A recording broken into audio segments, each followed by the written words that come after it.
What's going on, everybody? The Allen Ricks coming to you live with another video. I got another video for y'all, man. I want to talk about D'Angelo Russell compared to, the greats, the legends of the sport. I always get into debates. Recently I got into a debate. I'm always getting into debates. I'm a debate head. Probably should have been on the debate team, but people criticize D'Angelo Russell. You had a lot of people saying that he was a bust. And the thing is, a lot of times, I had a guy even go as far as saying that he was a role player, man. And it's crazy, like people let their emotion cloud their judgment.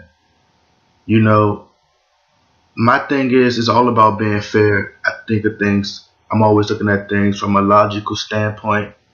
And I just like being fair and giving people their just due. And I'm not going to just wait for somebody to blow up and become a superstar and wait for the world to praise them for me to jump on the bandwagon. Unless, if it's something like for example, like Steph Curry. Like Steph Curry is one of my favorite players right now. And I was Kobe fan, so I'd never seen Steph Curry. I never paid attention to his greatness because I was just such a Kobe head. I've just always been a Kobe fan. So I wasn't able to watch Steph Curry, but when I was able to get a chance to see his shooting and see how he is Kobe Bryant's offspring, and it made me really love his game. With that being said, D'Angelo Russell, like if you compare his first year, and this is what I tried to do, I wanted to compare his first year and his second year to the greats, to the all-time greats, the legends in the sport of basketball and the NBA, all time, and if you go back and, look at his first year, it wasn't that bad, especially compared to, and I don't want to compare the legends because yes, I'm going to do it anyway, but at the same time, it's like anything could happen, injuries, everything, but we talk about the pace that he's going on. He has a chance to do some amazing things in the sport. He has a chance to do some amazing things in basketball. His first year wasn't as bad. It wasn't that bad, really. And if I'm at Chuck Kupchak and Jim Buss, and I'm going back and I'm looking, I'm like, man, he didn't even have that bad of a year compared to a lot of the guys. Like Kyle Lowry is balling now, and people see Kyle Lowry balling now. But you go back and just go. I was gonna, make a picture. I already used like the top 10 point guards, but what I was going to make like a picture with Kyle Lowry and use those guys, other point guards to make an example and compare. But y'all can go ahead and do that for yourself. Go to basketballreference.com. I'm a huge number head. I love statistics. I love stats, and I love just watching the history of the game. I love going back and watching. A lot of people just watch the games now and go and watch highlights now, but they don't go and watch old games of Wilt Chamberlain and Walt Frazier and Bob Cousy. Like I'm a huge historian of the game, so I gotta be fair. It's all about being fair. And another thing you gotta take into account is that D'Angelo, I don't want to make excuses for the guy. Like some nights he doesn't come with it, and that's just me being honest. Like some nights he don't come with it. Like when he played against Steph Curry and those guys, I want to see him attacking. Let it be known, let his presence be known. But you also have to take into account that he's playing in the West, one of the toughest conferences, the toughest conference, and the fact that back then they didn't even have, you could count on your hands how many elite point guards there were. Like nowadays, it's just so many elite point guards, man. Like Chris Paul, Russell Westbrook. Like I'm talking about elite point guards. Elite point guards in the sport. Even not just the West, you got John Wall, even Isaiah Thomas now, Steph Curry, Kyrie Irving. Like the list goes on. Damian Lillard. Like it's so many elite point guards, and you got this man. At least he didn't come into the league balling, but it's a lot of guys that didn't come into the league balling. The picture that you're gonna see come up to the screen is you're gonna see his numbers compared to Steve Nash numbers and John Stockton. And I want it to be fair. Like that's my whole thing. I want to be fair. So in their first year, they didn't get in a lot of minutes.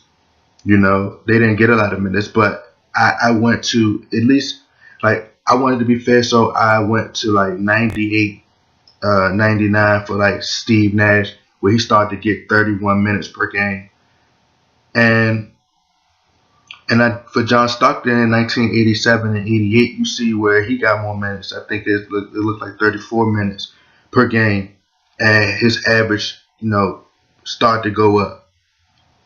And I just had to be fair, like I said, because I didn't want people to say, "Oh, well, he got more. He didn't get that many minutes." And I don't want nobody making excuses, man. Like you gotta be honest. Like look at D'Angelo Russell's first year numbers.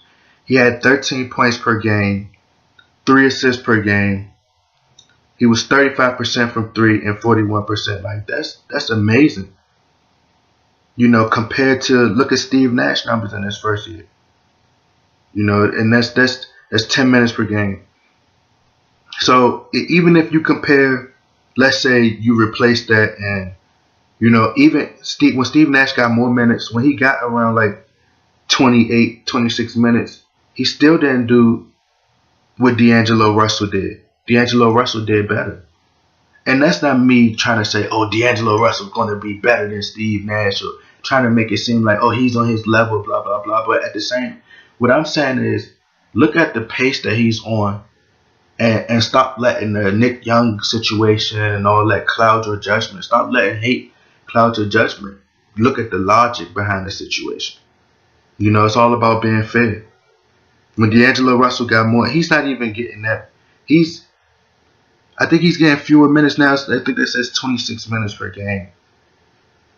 And he's averaging, that's this year, averaging 14 points per game, 4 assists per game. He's 34% from 3 and 39% from the field. And that's not bad compared to if you look at John Stockton numbers. By the time he got more minutes, 34. He got more minutes than D'Angelo and still only put up 14 points per game.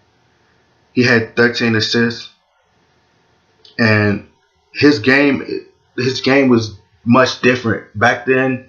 The point guard position, it wasn't even shooting 3 points like that.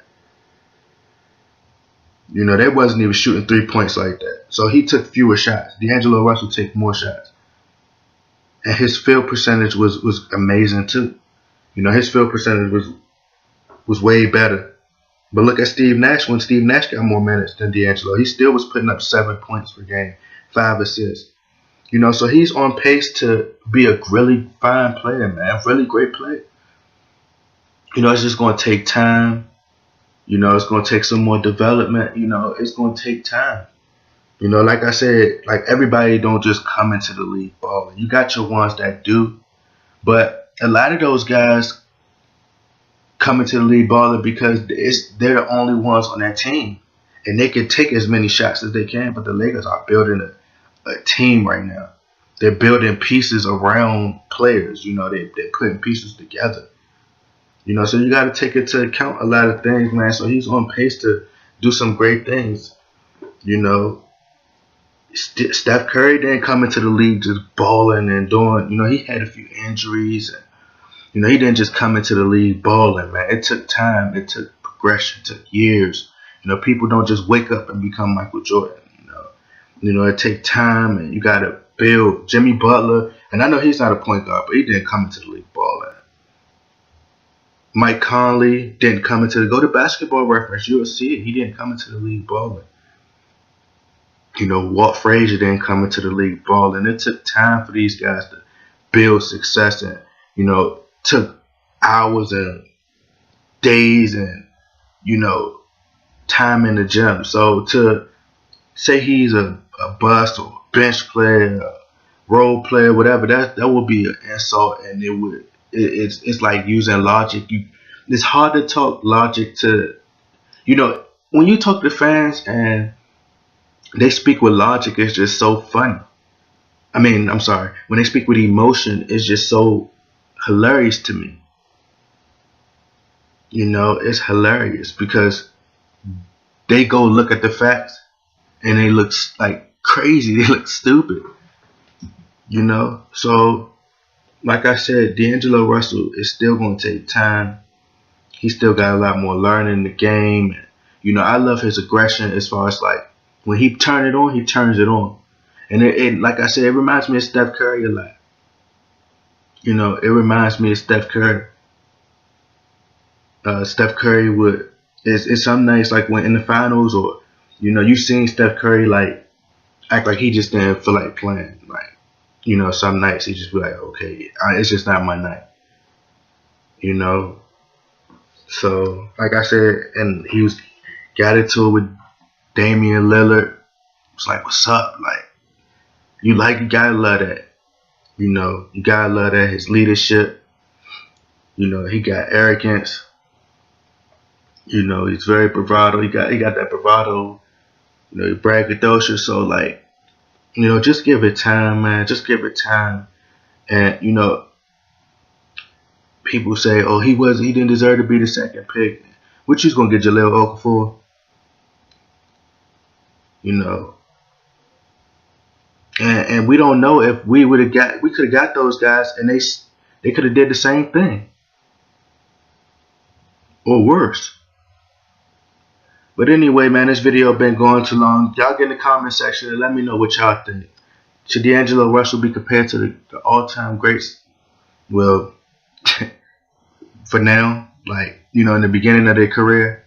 So in the beginning of their career, do you think that D'Angelo Russell will become an all-time great? So get in the comment section, like, share this video.